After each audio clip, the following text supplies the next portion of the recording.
Party के आदर्शों को समझे और बयां करे। अरविंद जी से चाहता हूं कि वो इन सारे डिस्कशन के आलोक में अपनी बात रखें। Thank you.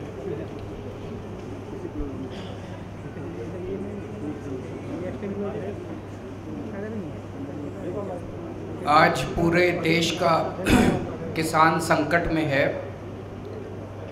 ऐसे में पूरे देश भर से 20 राज्यों से आए हुए सभी आम आदमी पार्टी के किसानों के सभी प्रतिनिधियों का आज की इस सभा में मैं स्वागत करता हूं।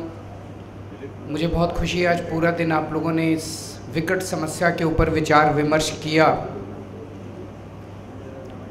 बहुत दुख है कि पूरे देश भर के अंदर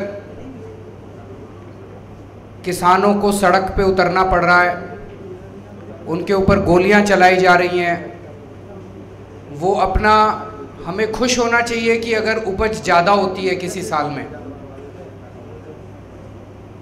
जब पहले ज़माने में अकाल पड़ा करता था तो दुख मनाया जाता था, ज़्यादा खेती होती थी तो खुशी मनाई जाती थी। लेकिन आज ज़्यादा खेती होती है तो किसान अपनी उपज को सड़कों के ऊपर फेंकने के लिए मजबूर हो रहा है। ये कैसा विकास है? इसका मतलब कुछ ना कुछ नीतियों में समस्या है। जिस किस्म की नीतियां बनाई जा रही हैं कि किसान अपनी उपज दूध, टमाटर, आलू, प्याज सड़कों के ऊपर फेंकने के लिए मजबूर हो रहा है, और जब किसान सड़क पे उतर के विरोध प्रदर्शन करता है, शांतिपूर्ण प्रदर्शन करता है, तो उसके ऊपर गोलियां चलाई जाती हैं। यही काम कांग्रेस किया करती थी। देश भर में लोगों ने कांग्रेस से परेशान होकर, लोगों को लगता था कांग्रेस अमीरों की सरकार है, अमीरों की पार्टी है, अंबानी अडानी की पार्टी है। इसीलिए लोगों ने बड़ी उम्मीद के साथ भाजपा को वोट दिया कि भाजपा कुछ करेगी। लेकिन अब 2 साल 3 साल के बाद लोगों को लगने लगा है कि अंत पंत में दोनों पार्टियों का चरित्र एक ही है। दोनों पार्टियां वोट किसानों से लेती हैं और नोट इन बड़े बड़े लोगों से लेती हैं। स्वामीनाथन आयोग कांग्रेस ने बनाया, कांग्रेस के समय आया, 10 साल तक कांग्रेस ने उसको लागू नहीं किया। उसके बाद भारतीय जनता पार्टी स्वामीनाथन आयोग की रिपोर्ट लागू करेंगे ऐसा वादा करके, बार बार उन्होंने वादा किया, हर भाषण में उनके हर नेता ने वादा किया, ऐसा वादा करके वो सत्ता में आई। और आज सत्ता में आने के बाद 2 साल 3 साल के बाद मुझे बताया गया, यहाँ तक कि शायद सुप्रीम कोर्ट में भी उन्होंने एफिडेविट दिया है कि हम स्वामीनाथन रिपोर्ट लागू नहीं करेंगे। ये तो धोखा है, पीठ में छुरा घोंपा है किसानों के। मैं समझता हूं कि आज जिस तरह से किसान सड़कों के ऊपर उतरने के लिए बेबस हुए हैं, देश का हर नागरिक, भारत में रहने वाला हर देशभक्त आज किसानों के साथ खड़ा है। किसानों की इस लड़ाई में हम लोगों को कंधे से कंधा मिला के आगे बढ़ना है, क्योंकि अगर किसान नहीं बचे तो हमारे में से इस हॉल में बैठा हुआ कोई नहीं बचेगा, इस देश के अंदर कोई नहीं बचेगा। तो उनकी लड़ाई, किसानों की लड़ाई उनकी लड़ाई नहीं है, किसानों की लड़ाई इस देश के हर व्यक्ति की लड़ाई है। बड़े दुख की बात है कि जय जवान जय किसान का नारा लाल बहादुर शास्त्री जी ने दिया था, और उस नारे को दोहरा दोहरा के मौजूदा भाजपा सरकार सत्ता में आई, और अब आने के बाद ना किसान खुश है और ना जवान खुश है। जो जो बातें अभी चर्चा की गई हैं, जितनी भी मुद्दे रखे गए हैं, वो सारे मुद्दे बहुत महत्वपूर्ण हैं। लेकिन 2-3 मुद्दों के ऊपर मैं ध्यान दिलाना चाहता हूं। पहली चीज, सारी पार्टियां कसम खाती हैं कि स्वामीनाथन रिपोर्ट लागू करेंगे। कांग्रेस भी कसम खाती है, बीजेपी भी कसम खाती है, लेकिन शायद ये पहली बार हुआ होगा कि बीजेपी ने सुप्रीम कोर्ट के अंदर अब एफिडेविट दायर कर दिया है कि हम स्वामीनाथन रिपोर्ट लागू नहीं करेंगे। तो कम से कम लोगों के सामने अब इसको किसी को पता नहीं है, जैसे मुझे भी कल किसी ने बताया, इसको हम सब लोगों को कंफर्म कर लेना चाहिए। एफिडेविट की कॉपी है हमारे पास, एफिडेविट की कॉपी है। तो अब इसको देश भर में हर किसान को ले जाके दिखा देना चाहिए, भाई ये भाजपा का एफिडेविट है। पिटिशनर भी यहाँ खड़े हैं जिन्होंने पिटीशन की है, ये हर किसान को बता देना चाहिए कि उनके साथ कितना बड़ा धोखा हुआ है।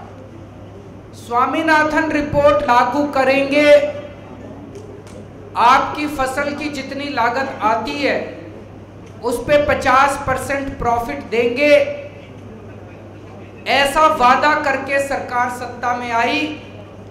और सत्ता में आने के 3 साल के बाद उन्होंने सुप्रीम कोर्ट के अंदर एफिडेविट फाइल किया कि हम आपको फसलों के पूरे दाम नहीं देंगे। ये बहुत बड़ा धोखा है। इसी एक बात को हमें हर किसान के घर, हर किसान तक पहुंचाना चाहिए। ये सबसे पहला काम हम लोगों का है। दूसरी चीज, हम सब लोगों को, इस देश के सब लोगों के, किसान भीख नहीं मांग रहा, सबसे ज्यादा मेहनत मुझे लगता है किसान करता है। फसल उगाने के लिए ठंड में, गर्मी में, विकट से विकट परिस्थितियों के अंदर किसान मेहनत करता है और देश के लोगों के लिए अन्न उगाता है। वो भीख नहीं मांग रहा, वो अपनी मेहनत का पूरा पैसा मांग रहा है। स्वामीनाथन रिपोर्ट ने उसकी मेहनत का पूरा पैसा देने का प्रावधान किया है। स्वामीनाथन रिपोर्ट लागू हो, ऐसी इस देश के हर व्यक्ति को कसम खानी है और उसको लागू कराने के लिए हम सब लोगों की जिम्मेदारी है, केवल किसानों की जिम्मेदारी नहीं है। इस देश के हर व्यक्ति की जिम्मेदारी है कि किसानों को उनकी फसलों के पूरे दाम दिलवाए जाएं। और जिस दिन किसानों को उनकी फसलों के पूरे दाम मिल गए, वो आपके सामने हाथ नहीं पसारेंगे, वो स्वाभिमान के साथ खड़े होके, वो भी अपने बच्चों को अच्छा पढ़ाना चाहते हैं, वो भी गरीबी में नहीं जीना चाहते। आज एक एक किसान कर्जे में डूबा हुआ है। घर में कोई बीमार हो जाए, वो अच्छे अस्पताल में इलाज नहीं करा सकता। क्यों? किसान के ऊपर 1 लाख, 1.5 लाख, 2 लाख, 4 लाख रुपए का कर्जा है और उसको मरने पे मजबूर होना पड़ता है। और जिसके ऊपर 9,000 करोड़ का कर्जा है, उसको सरकार रात के अंधेरे में लंदन भेज देती है। ये तो ठीक नहीं है, लंदन भगा देती है उसको कि तू भाग जा, तेरे को हम बचा लेंगे।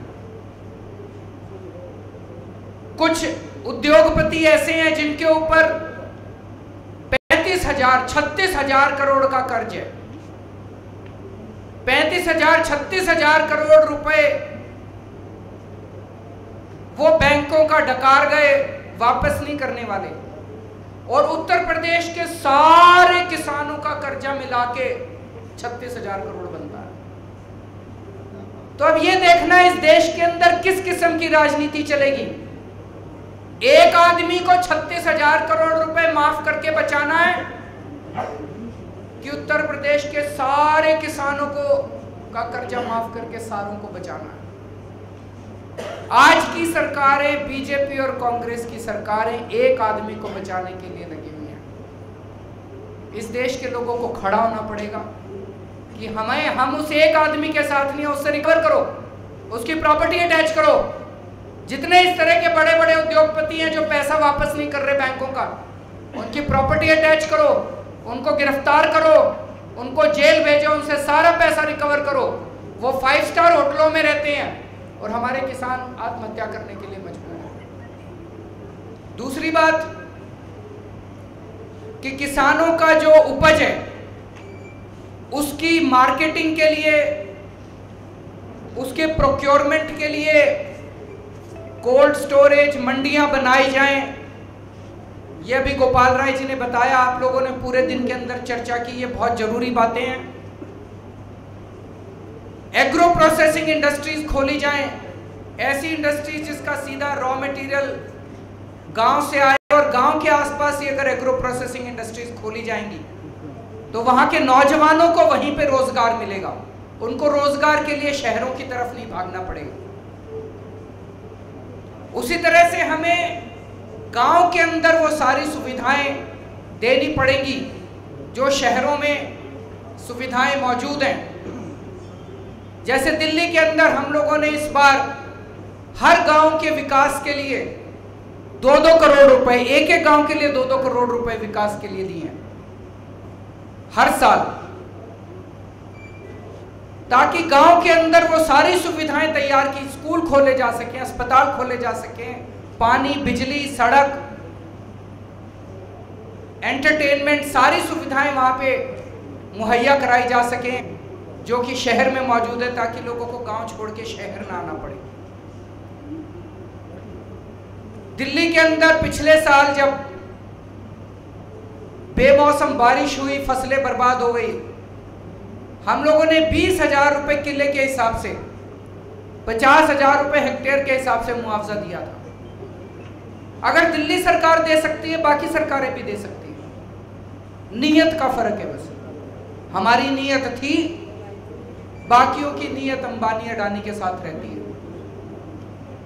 हमारी डिमांड है कि अगर बेमौसम बारिश या बेमौसम या किसी भी वजह से फसलें बर्बाद होती है तो किसानों को उचित मुआवजा दिया जाना चाहिए। मैं इसके बिल्कुल पक्ष में हूं कि संसद का स्पेशल सत्र बुलाया जाए, किसानों के ऊपर जो इतना भारी संकट है इसको चर्चा करने के लिए। लेकिन बात केवल चर्चा तक सीमित ना हो, चर्चाएं तो बहुत हो चुकी है, अब इस देश में आयोग भी बहुत बन चुके हैं। सारे देश के अंदर एक सहमति है, स्वामीनाथन आयोग लागू कर दो, बाकी सारी चर्चाएं तो फिर बाद में होती रहेंगी। इस एक मांग कोई लागू कर दो तो कम से कम कुछ फायदा तो किसानों को मिलेगा। किसानों को, पूरे देश के किसानों को एकजुट करना है, एकजुट होना होगा।